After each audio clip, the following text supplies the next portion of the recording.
제가 이제 14회째 정책 콘서트의 시간을 여러분과 함께 합니다. 저는 오늘 여러분들께 이런 말씀을 드리고자 합니다. 여러분 요즘 여러분의 자녀들, 청소년들이 행복하다고 생각하십니까? 아니라고 생각하시죠? 왜 그렇습니까? 누구 때문입니까? 이 문제를 우리는 심각하게 생각해 보자는 제 안의 말씀을 드리고자 합니다. 제가 청소년들을 상대로 가서 상대로 강연을 할 때 물어봅니다. 야, 너희도 공부 잘해야 되냐? 대학 가야 되냐? 이렇게 물어봅니다. 그러면 대답을 잘 못해요. 아니라고 대답하기도 그렇고 그렇다고 대답하기도 그런지 아주 난감한 표정을 지어요. 그러니까 여러분 공부 잘하라고 그러죠? 그러니까 네! 이렇게 대답을 또 합니다. 그 누가 그렇게 얘기해요? 대한민국 헌법에 정해져 있어요. 대통령이 공부 잘해야 된다고 그래요. 누가 성경책에 나와요? 어디에 나와요? 어디 학생은 공부 잘해야 된다고 나와요? 이렇게 물으면 뭐라고 하는지 아세요? 엄마요. 우리나라 엄마들의 말씀이 법입니다. 법보다 더 무섭습니다. 우리 학생들은 다 공부를 잘해야 된다고 생각하는데 그걸 다 누가 가르친 겁니까? 우리 훌륭하신 엄마들입니다. 엄마들입니다. 그런데 지금 우리가 엄마들이 공부하는 것은 정말 잘못된 겁니다. 학교에서도 공부하는 것은 정말 잘못된 것입니다. 이것을 우리가 뜯어 고치지 않으면 이 나라의 청소년들이 행복하지 못하고 앞으로 훌륭한 인물로 자라지 못합니다. 보십시오. 세상에 사람은 다 똑같습니까? 다릅니까? 다 다릅니다. 이 자리에 계신 많은 분들 생김이 모두 다르시죠? 마음 씀씀이 모두 다르시죠? 키도 다르고 몸무게도 다 다릅니다. 이 70억 인구 중에 여러분 한 분 한 분과 똑같은 사람이 단 한 사람이라도 있습니까? 없습니까? 없습니다. 모두 다릅니다. 그렇다고 한다면 이 한 사람 한 사람의 타고난 달란트가 모두 같습니까? 다릅니까? 다릅니다. 다릅니다.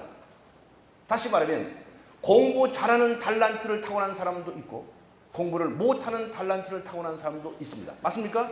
그렇죠? 네, 왜 웃으십니까? 공부 못한다는 말이 그렇게 마음에 드십니까? 공부 못하는 달란트를 타고난 사람들은 반드시 다른 달란트를 하나씩 둘씩 타고 났다는 사실 때문입니다. 보십시오. 여러분이 좋아하시는 김연아 선수, 박지성 선수가 학교 다닐 때 공부 잘했다는 얘기 들어보셨습니까? 공부할 시간이 어디 있었습니까? 축구하고 스케이팅을 했습니다. 이 사람들은 공부에 달란트가 있는 사람입니까? 축구나 스케이트에 달란트가 있는 사람입니까? 맞습니다.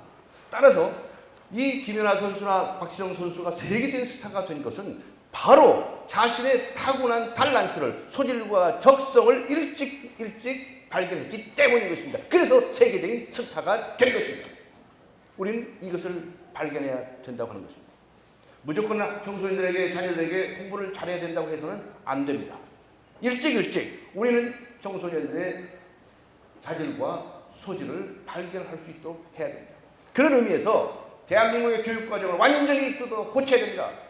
국어, 영어, 수학 달달달 외워서 잘 외워서 점수 잘 맞는 사람이 잘난 사람이고 못 맞는 사람이 못난 사람이 결코 아닙니다.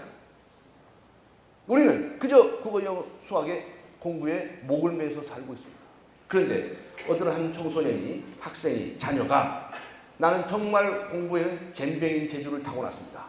나는 축구가 제 소질입니다. 그런데 허구한 날 공부하라고 구박하면 행복하겠습니까? 행복하지 못하겠습니까?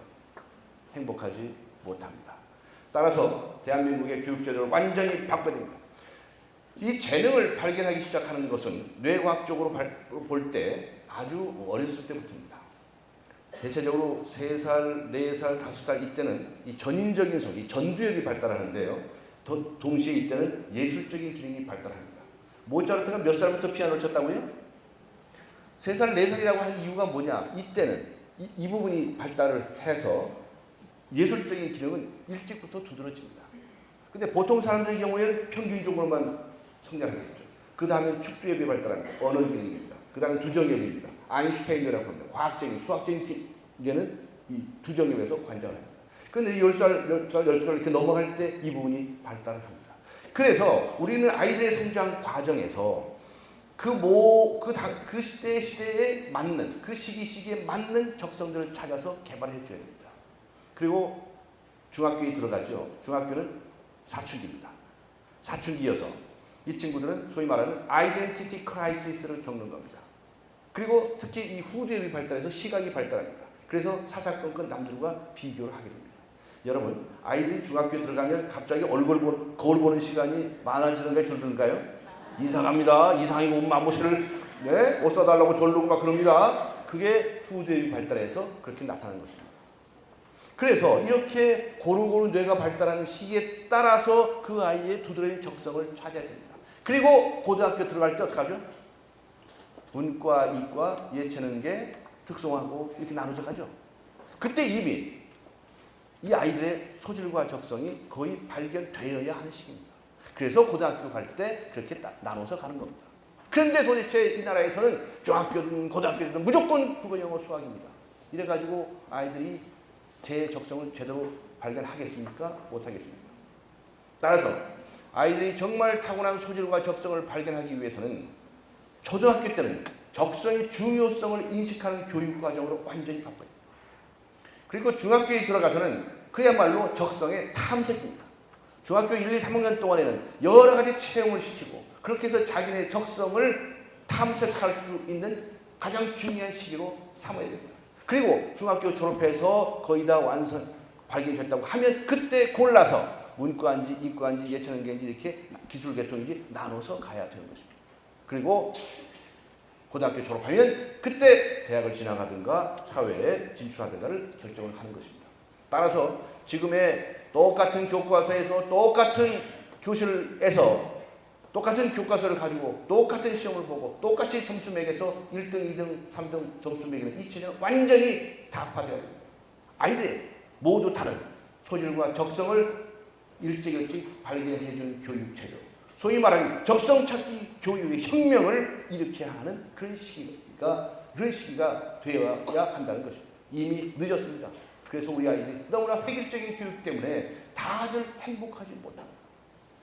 얼굴 피는 날이 없습니다. 온통 짜증이 납니다. 그러니 부모님들에게 대항하고 싸우고 그러는 겁니다.